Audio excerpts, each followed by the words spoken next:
Salut à tous. Est-ce que regarder des séries en VF c'est grave?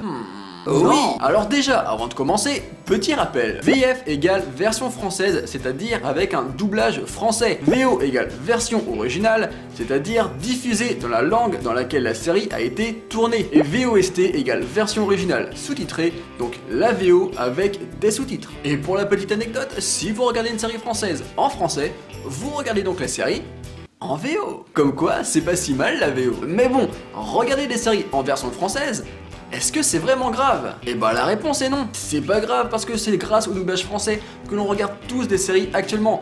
On a d'abord commencé tout petit avec des dessins animés, puis on s'est progressivement dirigé vers des séries pour jeunes façon Disney Channel, pour enfin regarder des séries plus sérieusement sur TF1, M6 ou France 2. Donc on se rend compte clairement que le doublage a une part très importante dans notre accès à la culture.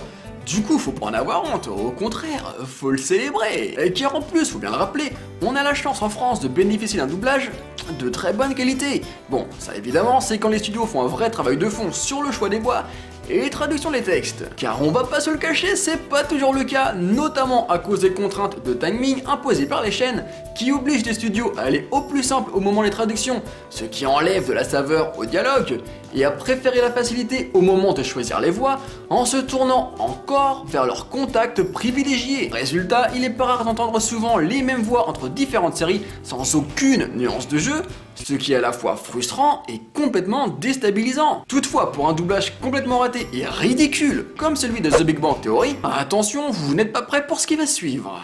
Nous voyageons en train. Ah, c'est cool. Ouais, tu parles, c'est 7 fois plus long qu'en avion et ça coûte presque 2 fois plus cher. Bah pourquoi vous prenez le train? Nous avons voté. 3 d'entre nous ont voté pour l'avion, mais Sheldon pour le train. Malgré ça, on a quand même souvent le droit à d'excellents résultats. Je vous le cache pas, même en connaissant leur VO, il y a certaines séries que je préfère clairement regarder en VF. Les textes sont drôles et bien trouvés, on sent que les acteurs se sont amusés derrière le micro, et surtout, qu'ils se sont imprégnés de l'univers dans lequel ils se trouvent. Et quand le résultat est parfait, comme avec ces séries, il n'y a aucune raison de s'en priver. Bon, par contre, ça concerne surtout les séries familiales et les comédies. Pour toutes les séries dites dramatiques, la VO reste à mon sens inégalable. Mais j'y reviens un tout petit peu plus tard. Enfin, si la VF est importante, c'est parce qu'il faut bien se rappeler que tout le monde n'est pas à l'aise avec l'anglais ou les sous-titres. Alterner entre l'image et le texte, c'est une vraie gymnastique et ça demande un vrai effort. Et tout le monde devant une série n'a pas forcément envie de le faire. Et ça se respecte, certains veulent juste se détendre. Et pour l'anglais c'est pareil, tout le monde n'a pas la chance d'être bilingue à 100%. Et c'est pas grave, c'est pas une honte et c'est pas une fin en soi. Si ça peut vous rassurer, j'ai beau parler anglais, j'ai toujours le même accent pourri. Sérieusement, je suis incapable de prononcer Game of Thrones de la même façon à chaque fois que je le dis. Donc non, regarder des séries en VF, c'est pas grave.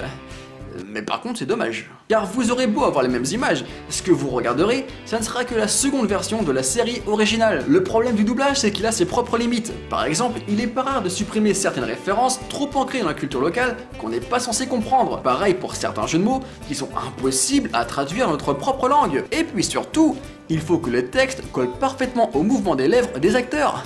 Et alors là, c'est très compliqué. Donc en gros, quand vous rigolez une blague dans la version française, vous n'êtes même pas certain de rigoler à la véritable blague lancée par le personnage. Et ça c'est plutôt con. Enfin, l'autre gros point qui rend important de la version originale, c'est qu'elle protège l'identité de la série et le travail des acteurs, surtout pour les séries dites dramatiques. Et concrètement, regardez Game of Thrones, Peaky Blinders, Sense8 ou épisodes sans les accents, bah c'est un crime. Parce que c'est impossible de véritablement s'immerger dans l'histoire, dans l'univers et dans l'ambiance qui nous sont proposés sans ça. Honnêtement, les accents ce sont des personnages à part entière qui ont bien plus d'importance qu'on ne peut l'imaginer. Et c'est la même chose pour le jeu des acteurs. On peut pas par exemple regarder Orphan Black en squeezant l'incroyable travail aussi minutieux et sur mesure de Tatiana Maslany sur tous ces personnages. C'est impossible. Tout comme il est impossible d'affirmer que Bryan Cranston est un putain d'acteur si vous n'avez jamais frissonné devant son véritable No, I am the one who knocks. Puis si jamais vous avez besoin d'arguments supplémentaires pour regarder vos séries en VO, dites-vous que ça vous permettra forcément d'améliorer votre langue, c'est obligé, et que vous n'aurez plus jamais à supporter ce moment super chiant où quand un personnage se met à rire, à pleurer, à crier, le doubleur arrête de travailler et on ressent la coupure et le changement de voix entre les deux versions. C'est super chiant. Donc non, regarder des séries en VF, c'est pas grave. Tout le monde ne regarde pas des séries pour les mêmes raisons, Et pour certains, ça suffit amplement. Mais vous l'aurez compris, si vous voulez vivre une véritable expérience, vibrer devant les épisodes et comprendre pourquoi certains adorent telle série, la VO est obligatoire. Alors ça demande du travail, faut pas avoir peur des fautes d'orthographe dans les sous-titres ou de laisser son portable de côté si on se passe de sous-titres, mais ça vaut le coup. Voilà, n'hésitez pas à me dire dans les commentaires si vous préférez la VO ou la VF dans vos séries, je ne vous jugerai pas. Et moi je vous dis à la prochaine.